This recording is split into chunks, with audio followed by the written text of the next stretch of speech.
Hello, my name is Lulu, and I have been a keen follower of integrating the heart and movement into our daily lives and journeying with that.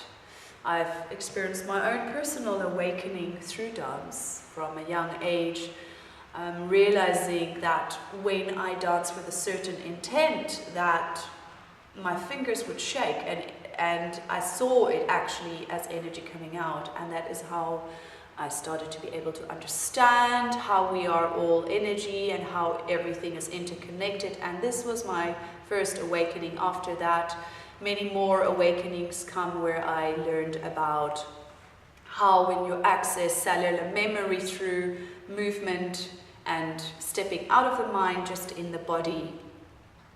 So having had my own journey through movement, I am 100% for movement medicine, moving the body to bring healing, to bring transformation.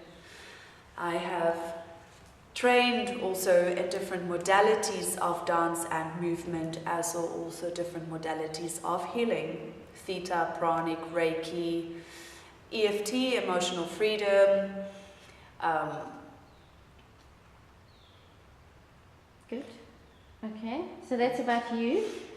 And what were you doing here at Embrace Your Life? At this festival, I offered.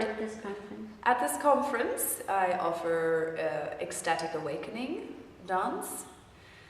It is a journey which is based on shamanic and Osho influence. Osho brings in the Kundalini shaking, the breath of fire. So we work with breath, we work with activating the Kundalini, and we also work with the trancing, which is the shamanic. And with Osho, we also work with the drop, which is this drop into stillness, which takes you out of mind and body. So we're aiming with this dance to step out of mind into body, and then in the end, we step out of body also.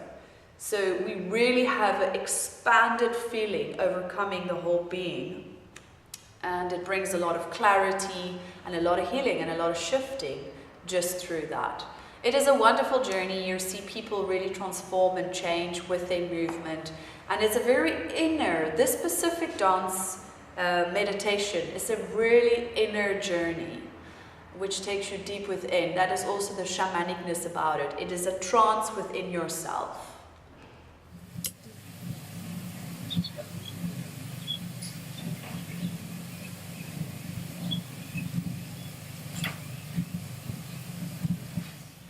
Personally, I love movement, and having journeyed myself through movement and have awoken myself through movement and dance, I feel it's an aspect that we need to bring back in our life, because if we look at the ancient cultures, we all dance, and through our normal mundane lives, we forgot to dance. We forgot to celebrate through movement. In the olden days, in the tribal times, or even ancient cultures, dance was in the churches, dance was in the temples, dance was in the communities. It was a way of communication. It is allowing the body to communicate, because everybody has a story. And through movement, you can tell your story. You can release your trauma, you can release your sadness, you can bring in joy, you can bring in the passion, you can bring in the ecstasy, all through movement. It is a very beautiful quality of a journey, of a conference or a retreat, to bring that element in and allow people to just step out of the mind and in the body. And being so passionate about this, I love sharing it with people, the journey of movement and the journey of your cells speaking. Perfect. Okay, so finally, say for me, so I can put a little catchphrase in. I'm trying to think of, like, when they say, you watching this show, whatever, but I don't want to do that. I was thinking of saying, journey with your essential self, or welcome to, or come journey with us on our come journey. You want to use it for promotional, for retreat specifically? Yeah. Join us join us on our next essential retreat and discover for yourself, something like that. What do you think? So I invite you to come and join me on the next essential retreat, where I will take you out of the mind into the body and to a journey of your own story, where you're going to learn to transform, heal, and just come into complete bliss.